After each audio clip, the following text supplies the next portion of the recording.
Hey guys, I'm Azra, and in this Lord of the Rings Rise to War video, I'm bringing you a guide about Lurtz. Let's get going. So here's Lurtz. Let's look at what this commander is specializing in, and right out the bat we see that he is a warrior, which means that once he reaches level 20 he will get plus 25 commander might and plus 2 skill points, as well as plus 10% increased physical damage. Alright, so this guy is going to deal the damage by himself. Not his army, it's more Lurtz. Then, if we look at his attributes, we see that strongest attribute is might, and this actually a lot of might for a T2 commander, and this will come in handy if we later watch his skills. Focus is just nothing he can work with, ignore the focus. And yeah, his speed stat just enough to go first against all the armies there are. So his speed stat isn't a lot, but it's still enough to go first in comparison to all the armies he is fighting against. Looking at this gear right now, I have equipped these weapons here, like the battle axe, and I also got a warborn battle plate. And this is something I right now have for him, but I am aware of the fact that I need something else. But yeah, we will come later to that part. First of all, let's look at the skill order of Lurtz.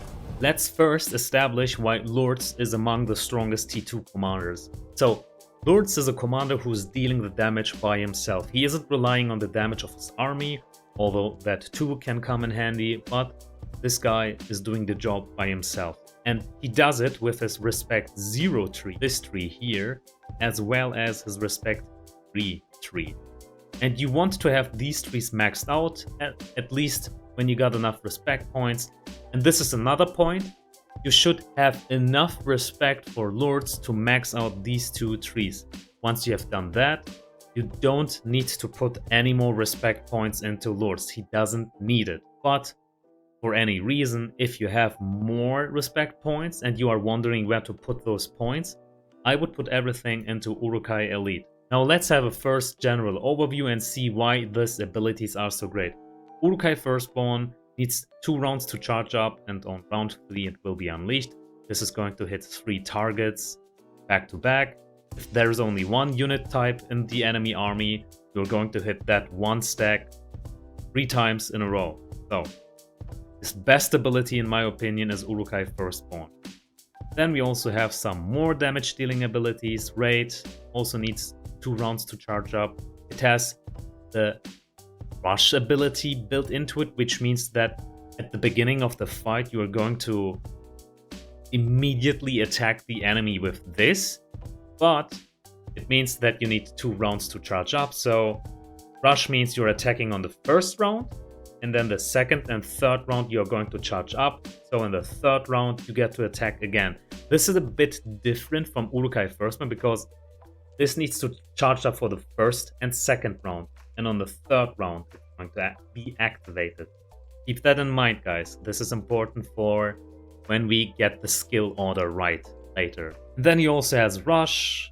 This is charging up for 1 round, but again, just as I have explained, it has the ability Rushed also built into it. It is dealing damage. It's going to activate on the first round. On the second round it's charging up. And since it just needs 1 round to charge up, it's going to get released on the round 3 again. I hope this could help you in order to understand how these mechanics and these round charging mechanics work. Then we continue over to Pursue, and we see that commander damage dealt plus a certain percentage. This is great because this will buff the overall damage Lurtz is dealing with his skills. Like, this is a skill, this is a skill, and this and this. As you see, it states skill here. What is important is Deepen Wounds. This too has a 2-round cooldown before it gets released on round 3, but it's dealing a lot of physical damage against one enemy target. But above all, the next ability that gets activated after this ability is going to get buffed by a certain percentage, as you see here, and this is important. And this is scaling with your might attribute. So keep in mind that whatever ability comes after this needs to be a bursty ability, because we want to buff that burst with this percentage as much as possible. And then we have Overwhelm. This too needs 2 rounds to charge up. It is dealing lots of damage. It also has a chance to deal additional damage 1 round after it got activated. Now, let me show you what you're supposed to do when you want to get the order right. First, you want to spend 2 points into Uruk-hai Firstborn. Then 2 points into Pursuer. 1 point into Deepen Wounds. 1 point into Overwhelm. 1 point into Raid. 1 point into Rush. So, once you have established that, you at least have the skill order right. And let me explain you why. Even though Uruk-hai Firstborn is among your strongest skill damage abilities, I still haven't paired this with Deepen Wounds. And the very reason for that is Deepen Wounds is only increasing the damage against one enemy target after you have hit it by a certain percentage. And Uruk-hai Firstborn has the chance of hitting multiple targets, which means we are losing potential damage. What I want to do is ensure that whatever comes after Deepen Wounds is dealing a lot of burst damage against one target. And that's where Overwhelm comes in. This is why we have the skill order. First you have Deepen Wounds being activated for Overwhelm to go in with all the burst damage it provides. And there isn't any other option for this. Like, we can't pair this with Raid, since this has the feature Rush built into it. This is ruining the order. The same goes for Rush here. So this means Overwhelm is our only option to pair this with a Bursty Opener. Alright, let's go back to the skill order. Once you have established this, you are going to put whatever you have into Uruk-hai Firstborn, like this. You just max it out. And then you are going to continue like this. Put 2 points into Pursuer, 1 point into Deepen Wounds, Overwhelm. And you just continue this process until you have maxed out every skill here. Once you have completed the Respect 0 tree here, you go back to your Respect 3 tree and do the same game. 1 point here, 1 point there, 1 here, 1 point there. And that's the idea. Now let me just speed things up again. And there you go. If you have any points left at this point, and you are wondering what you're supposed to do with the leftovers, I would just spend everything into Uruk-hai Elite, since this is also increasing Lurtz's might, as well as it's giving his Uruk-hai and Orc units some defensive stats, which is always nice because you need your units to be as tanky as possible. They need to hold the front line while Lurtz is dealing all the damage. And there you go, guys. You don't need this skill tree. You just need these here and then you're good to go. Don't spend more respect on Lurtz than these 2 trees. Now let's also quickly establish why Lurtz is so strong. There are 2 points I would like to point out. The first one being that he's obviously dealing a ton of physical damage himself, so he has high commanded damage. His second strength is that because of his first point, his high commanded damage, he is a tank buster. Tanky units will have a hard time against Lurtz. Let's also quickly establish the weaknesses of Lurtz. The first weakness being that he is kinda having a hard time against other commanders that are dealing high commander damage, such as Dwalin, Legolas, Dain, and also Thorin. But especially Dain and Thorin are giving him a hard time since Lurtz is dealing physical damage, and Dain and Thorin are also buffing the defensive stats of their troops.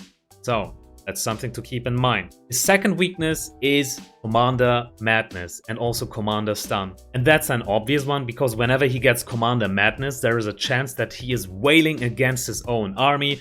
That is something that's just devastating for Lurtz. So that's a weakness we kinda need to take care of in the itemization part. We also kinda have to take care of Commander Stun, but you don't have to be that afraid of that feature since Commander Stun is something you encounter very rarely. It is much more important to take care of Commander Madness, especially since Isildur got released. Let's move on to Lurtz's third weakness, which is high upkeep. Guys, I'm telling you, if you are running Lurtz, get ready for a stable economy. You better have enough resources to spend into your bulky units to keep that flow going on, because Lurtz is going to have a lot of dead troops. That's something you need to keep in mind. You need to have a stable economy. Let me also show you what gear you should ideally equip if you intend to use Lurtz, or maybe even main your Lurtz. In my opinion, the battle axe with the flavor Flay is by far the best option for Lurtz to have, and I think that this weapon is even his best in slot choice, even compared to golden gear. I would equip battle axe with Flay in the end game. If you don't have this, you still have the option of equipping the Urukai broadsword with the ability Pierce. That's also nice to have, and that's it. Like, battle axe with Flay, guys, #1 option. There it is. As your chess piece, I recommend to run the Superior Hauberk, since this has a lot of might, which is Lurtz's main attribute, but this is also giving you lots of defensive stats. You want your units to be as tanky as possible for Lurtz to deal the damage. They need to hold the front line, and they can hold the front line with this flavor being melee vigor, because this is mitigating the damage they receive overall. The same logic applies to your helmet, the brutal helmet here. Lots of might, some speed, some HP for your units to be even more tanky. Now you have two options here as a special effect. Dread is something that is giving you CC. That's nice to have. If you have maxed out brutal helmet and refined it 5 stars, Dread could be a kind of reliable CC to have, so I wouldn't neglect this. But if you think you need to be more defensive, then go with melee vigor. I have chosen this helm since it carries an offensive special effect as well as a defensive one. So you are versatile going back and forth between these two playstyles. Last but not least, Drums of Moria is the only option we have here. There isn't anything else that makes sense, but this is a great accessory to have. It has all the great stats here, might, focus, speed, as well as plus attack for your army. But above all, it has Bane of Dwarves. This is going to be a dwarf cracker. You're going to bust through that thick dwarven armor. And there you go. This is Lurtz's best purple gear in my opinion. If you think there is anything else, please let me know in the comment section below. I am still learning this game, and the more you share your wisdom with me, we are getting to a better point. Let's continue with the golden gear. I have listed a few options here, and let me explain why. To the left, you see Lurtz's more front-loaded build. Like, you aim to deal as much damage as possible in the first rounds with the gear to the left. With the gear to the right, you aim to deal more steady damage that is kinda more reliable. So, Reckoning to the left is giving you some bursty abilities because it has Fury. Fury allows you for the first 4 rounds that your commander is dealing increased damage if you max it out by plus 24%. I think this is so great and harmonizes with the Berserker's Raiment special ability Vulnerability, because this is giving you, like, it is reducing the defensive stats of the enemy army by minus 35%. Imagine how bursty your damage might be in combination with this flavor. So there's potential in a front-loaded build with these flavors. And then we have the Berserker's Gaze. And this is kind of mandatory because it carries the special effect Determination. This is getting rid of one of Lurtz's biggest weaknesses, being Commander Madness. 90% chance to be immune against Commander Madness. That is mandatory. So I would aim for Berserker's Gaze, but if you have any other helmet with this flavor, go for it. Looking at this accessory, if you are going for the front-loaded build, like the left build here, I think the Box of Knowledge is the best option you have, because it is also giving you increased physical damage, as well as it has a chance to further ignore the target's defenses by 30%. This in itself is further increasing the front-loaded damage you're going to deal. The only thing that I am kind of curious about is, like, can this effect here stack with this effect here? If yes, it is even more reason to go with these options to have an amazing front-loaded damage build. If not, Maybe you might argue to go with the Palantir of Orphank with the special effect Tactical Mark, but I'm not sure which one will scale better towards the end game. You guys, if you have tried out both options, let me know what are the reports, which is giving you better results. But coming back to the other pieces here to the right, I consider this your more steady damage build. Like, this isn't your front-loaded build, but this is still very nice to have because, first of all, Axe of Khazad-dûm with Cleave is giving you for the whole battle, like the 10 rounds the fight lasts, always a 50% chance to deal additional physical damage.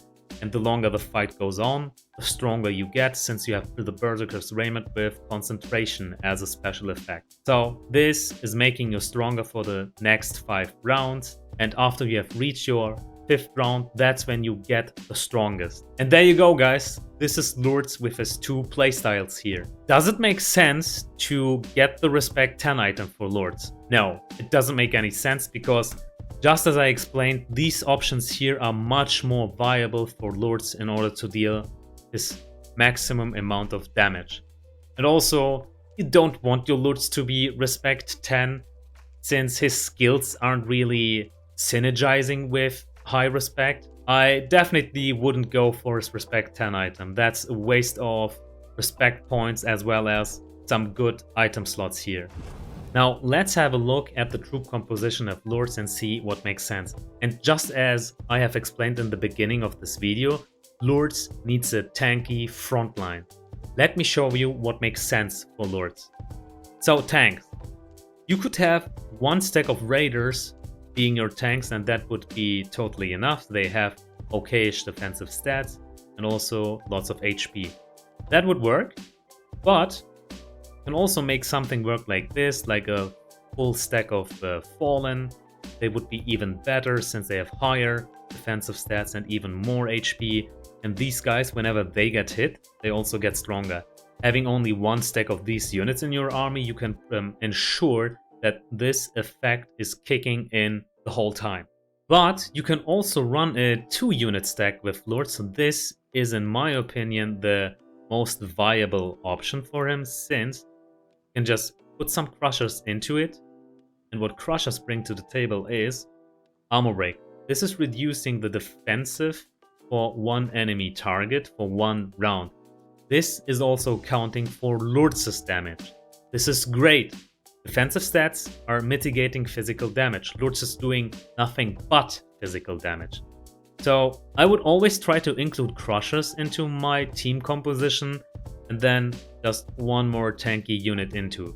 What I like about crushers as well is they already are very tanky because of their high defensive stats and their okayish HP stat. Like, this isn't so high, but at least the defensive stats are high. And then you can do something like this, and there you go. You could do the same for Wagon Riders, just some Wagon Riders here, and there you go. You are good to go. You should always aim to have at least crushers in your team comp, and the rest is okay if you fill with some tanky units. That's okay. You can also do something like this with your mountain trolls. That will work too. Now, the best troop composition for Lurtz, in my opinion, would be if you go with Muma kills. Ideally with a full stack of Muma kills. Right now I don't have enough Muma kills, but this is what you want to have in your team comp. But keep in mind that Mumas are very expensive. If you have a solid economy, by all means, go crazy with your Mumas. And also, here is a trick. In order to have your 1 stack that is so important for you to survive as long as possible, also include some decoys into your team comp. Now, what do I mean by that? Let's say you have some easy to produce infantry. I would also put a minimum amount of that infantry into it, as well as, let's say, these guys, or maybe ushers. A minimum amount of those easy to produce infantry, so they serve as a decoy against, let's say, some debuffing mechanics that go off in the very first rounds. Or not just being a decoy against debuffs, but also a decoy against first hits. just to have your Mumas survive as long as possible. So this is the best case scenario you can have if you want your Mumas to stay alive as long as possible. And then you just max out your Mumas if you have enough. There you go, guys. I think this is the best troop composition for your Lurtz. I hope that I could help a lot of evil side players. Lurtz is an amazing commander. Maybe not the cheapest, but if you got the economy, you can have a great time with your Lurtz. If you enjoyed this video, let me know by leaving a like and consider subscribing. I see you guys next time.